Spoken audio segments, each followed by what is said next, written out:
All right, peace and blessings, and welcome to another episode of the Author Spotlight here with Self-Publishing 30 Days. I am your host, Rob YB Youngblood, President of Sales for Self-Publishing 30 Days, and your LinkedIn locksmith. I have the pleasure of being here with Lamar Dixon.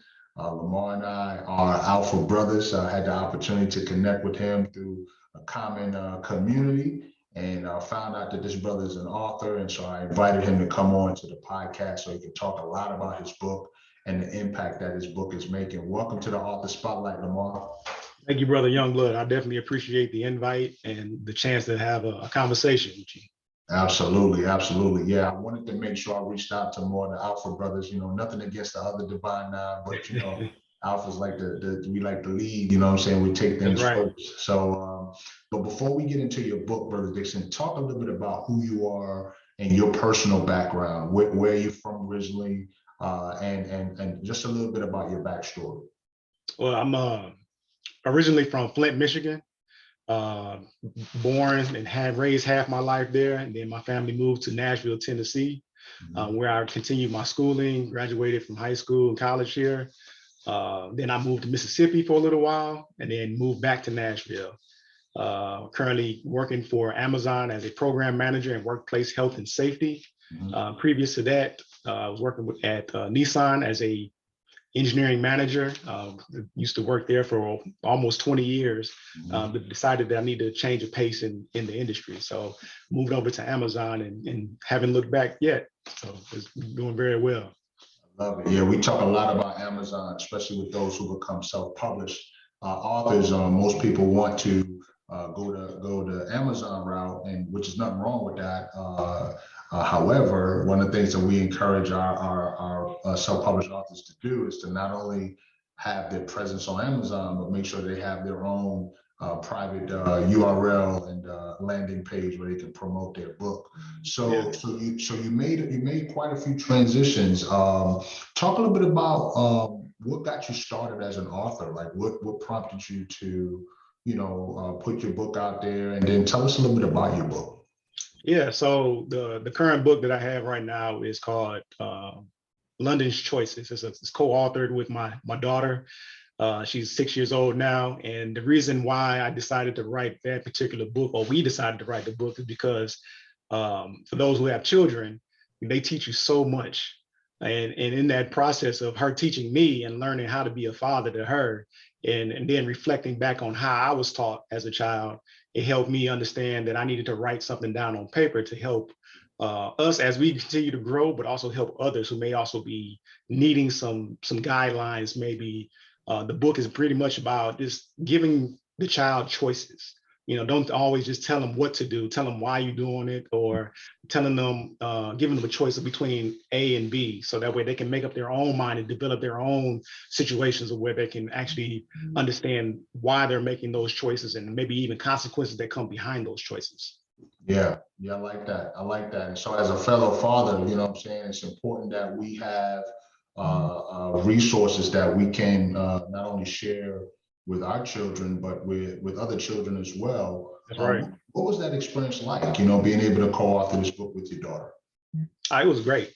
It was definitely great. I thought about it, myself at first, and then I started asking her questions about different situations and what would she pick between choice A and choice B, and she would tell me, and she would give me some ideas about, well, why don't you do this? And I was very surprised at how in tune she was, and actually the writing process with that. But as soon as we got everything together, we got the illustrations done, and I was showing her what she liked and what she didn't like, and we would work with the illustrator to make sure that it was also giving her vision, not only just mine. Yeah. What would you say were some of the biggest challenges that you had to overcome in, putting your book together? Did you have any challenges, or was it kind of like an easy breeze through the process? I think the only concern, I won't say concern, but opportunity was actually with the illustrator, finding an illustrator. So luckily there's a plethora of ways to get illustrations done. We chose the Fiverr route, and going through that way, we just had a lot of different samples from a lot of different illustrators, and we just made sure and we narrowed them down to the one we actually thought was a good fit for the book that we were actually writing. And we did find one eventually, but of course, as you're writing a book, sometimes you may want to just, move very, very, very fast. Right. But that actually took a little bit of time to actually find the right illustrator, and actually, they created what we thought in our head. Yeah, that's good. Yeah, I often hear that. It's just about finding the right person, especially when you go to self-publishing route. If you're not working with an organization, you've got to, find the right editor, find the right graphics person, find the right, internal design person. So it's all these things that you got to pull together, which can make the process difficult. But good to know that you was able to, pull those pieces together and find the right illustrator. Because, if you're going to do a children's book and it's going to be, it's going to have some pictures in there. That's right. That's a make or break deal. If you envision one thing and they come back with stick figures, you say, man, listen, I could have did the stick figures myself. Exactly. Stick figures myself. Right. So now that the book is out there, it's in the marketplace, what's the biggest impact that your book is having, in the marketplace? I mean, what are some of the reviews that you've gotten? Like, what kind of impact has your book had in the marketplace? Actually, it's been very positive. Of course, outside of family and friends who will actually, buy your book because you publish a book, but there's a lot of different organizations within the community in which we live in that has actually given us praise for the book. There's a organization called Read to Succeed who is actually helping us promote our book. Just because they, we know each other and we're in the community. They're not asking for anything. They're just actually helping spotlight local authors, which is a great thing for us, because it's I won't say free publicity, but it's helping us identify different ways of how we can actually market the book a little bit more. So I think that the community in which we live is actually recognize the book, and for her being a young author herself, she's, her classmates and their family is actually liking the book as well. So I would say it's very, very positive. That's excellent. That's excellent. And it's good to know that you have identified those common resources, referral sources that can help, you to get the word out, because it's so important. Like we tell our authors all the time, unless you hire a marketing team, you are your number one biggest marketer. Like you have to be willing to put yourself in a position to win. And if you don't, then don't expect anyone to be able to find out about your book. So I think that's tremendous. So say, for example, this book, what's the demographic? So when you think about, obviously it's a children's book, but who's the best type of people to pick this book up and read it? Actually, it was marketed for kindergarten, the second graders. Very simple, easy read. They can, once kids are learning how to read, this is a good book for them. It's also a good book for, for parents to read to their kids as they continue to matriculate throughout their years. So that's the age range in which we're looking at, around, preschool all the way up to around second grade. Yeah, that's great. That's great. That's one of the most important ages, because they have studies and statistics that state if a person not reading by third grade, they got a place for them. So they got to make sure they get the reading. So how can people get their hands on your book? Tell us the name of it once again, and how can people get their hands on it if they hear this and they say, listen, I think I need to order a few copies for my students, or for for my school. Like what's the best way for them to get their hands on the book? Yeah, absolutely. So my IG handle actually is Dixon 2580 on Instagram, and the book is actually published you can find it on Amazon.com. This is the book here. You can see Londyn's Choices. So if you just type it in a Google search, this picture should actually show up. So that way you got the right one. I also just wanted to just give a quick tidbit that what I did, and whenever you're actually looking to write a book, is do some research. Because I had to look and see that there wasn't anybody in this particular marketplace actually going for the exact same content that I was actually trying to provide. So I think that was very important, and also helped give me the self-confidence that we needed to actually, get this book out there.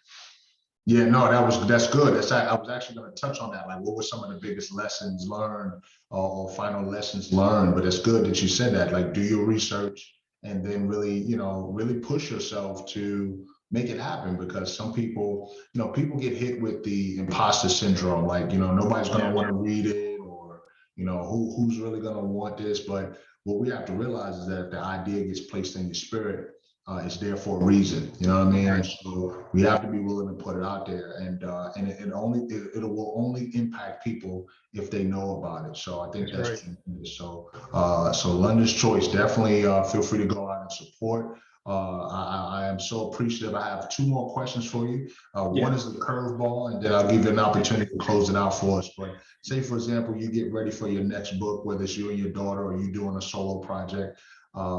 If you could go anywhere in the world, and myself and my team, self-published in 30 days, we were paying for it, where would you travel? So if you can go anywhere in the world to write your next book, and my team and I were paying for it, where would you travel to? That's a very hard question. I've traveled myself, but I haven't been everywhere. So I can't say that I would pick somewhere that I haven't been before. So I would have to say Japan right now, because that's the place that I've been that I've loved the most. It's just going to immerse yourself in a different culture and see how they do things differently. And which also very well help you garner ideas for just different life situations of how you do things here back in the States, or even just ideas of how to write your next book. I like to write, so I like to take down a bunch of notes, and one day, I'll take all those notes and maybe just put them into a book, structure it correctly and just put it into a book. And it's based off of your life experiences.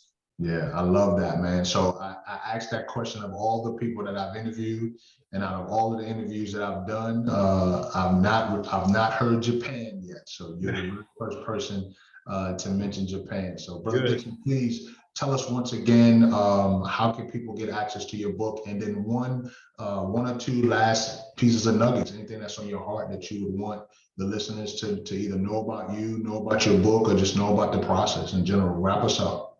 Yeah, thank you. Again, the book is called Londyn's Choices, co-authored with my daughter, Lamars Dixon. You can actually find the book on Amazon.com. You can reach out to us on Instagram at Dixon2580. One of the last things I will leave you all with today is definitely, if you're thinking about publishing a book, persevere.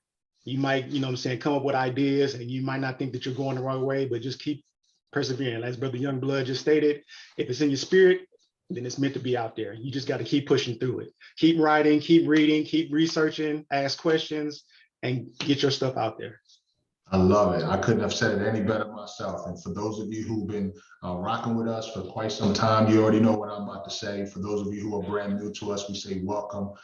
Make sure that you are connected with us, self-published in 30 days on all social media platforms, and give us a follow and a like, and show Brother Dixon some love. Let him know about the impact that he's made on you, if he's made an impact on you. And just remember to be encouraged, be blessed, but most of all, be faithful of the gift that you've been given, because your gift will make room for you if you allow it to. We'll see you on the next episode. Be encouraged. Peace.